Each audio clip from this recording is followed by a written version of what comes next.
और यदि आत्मा को तुम सदा उत्पन्न और सदा मरणशील समझते हो तो भी हे दीर्घबाहु अर्जुन शोक मत करो।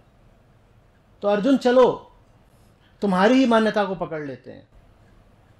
हर आम आदमी की तरह यदि तुम्हें भी लगता है कि प्रकृति ही आत्मा है तो भी शोक मत करो। थोड़ी देर पहले तक उन्होंने ये समझाया था कि आत्मा तो अजन्मी है तो मरेगी कैसे, तो क्यों शोक करना है। अब बात को बिल्कुल दूसरे तरीके से समझा रहे हैं। कह रहे हैं अगर तुम ये भी मान रहे हो कि अहम ही आत्मा है तो भी तुम्हें शोक नहीं करना चाहिए। क्यों नहीं शोक करना चाहिए? क्योंकि जन्म लेने वाले की मृत्यु निश्चित है और जो मृत है वो जन्म जरूर लेता है, इसीलिए शोक क्या कर रहे हो।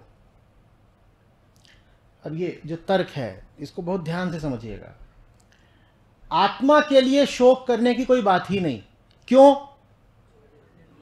अरे मर ही नहीं सकती, शोक क्या कर रहे हो। जो मरा ही नहीं उसके लिए शोक क्या करना।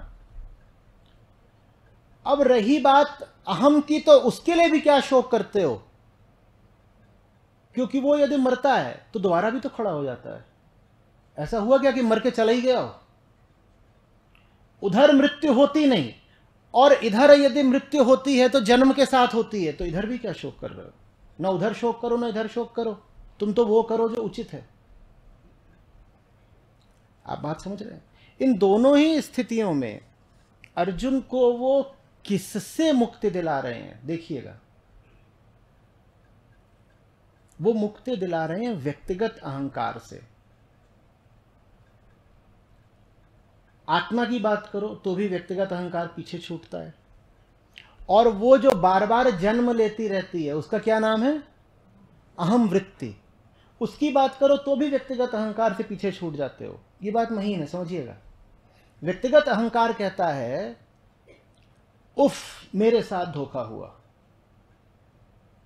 और वहीं पे दुख आता है ना जब आप बोलते उफ मेरे साथ धोखा हुआ।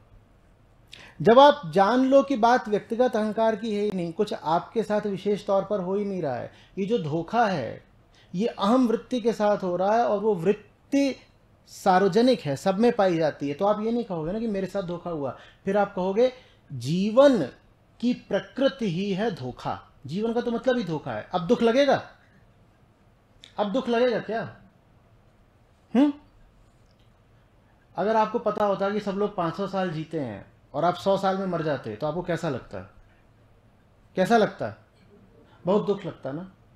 लेकिन अब आपको पता है कि सभी 100 साल में ही मरते हैं और आप 100 साल जिए, तो आपको दुख होता है। ये बात, दुख का कारण अहम वृत्ति भी नहीं है, दुख का कारण है व्यक्तिगत अहंकार, जो हर चीज को व्यक्तिगत तौर पर लेता है, पर्सनली।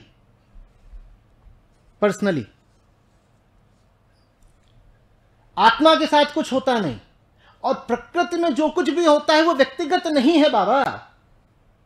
आपको प्रेम हो गया है, ये कोई व्यक्तिगत प्रेम है?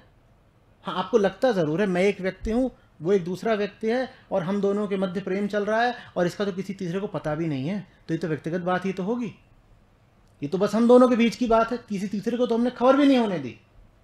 नहीं, वो व्यक्तिगत बात तो नहीं है, क्योंकि ये जिसको आप कह रहे हैं हम दोनों में हुआ है, वो जगत में अरबों बार हो चुका है, और इस क्षण भी अरबों जगह वही चीज चल रही है।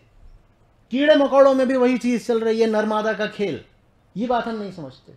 जो ये जान ले कि आत्मा एकमात्र सत्य है, वो तो दुख से परे हट ही गया। जो ये भी जान ले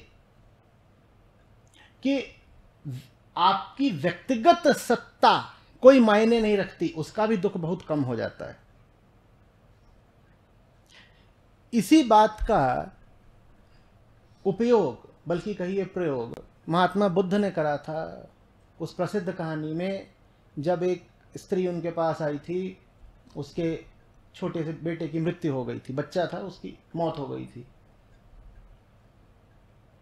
और उस स्त्री के शोक का कोई ठिकाना नहीं था।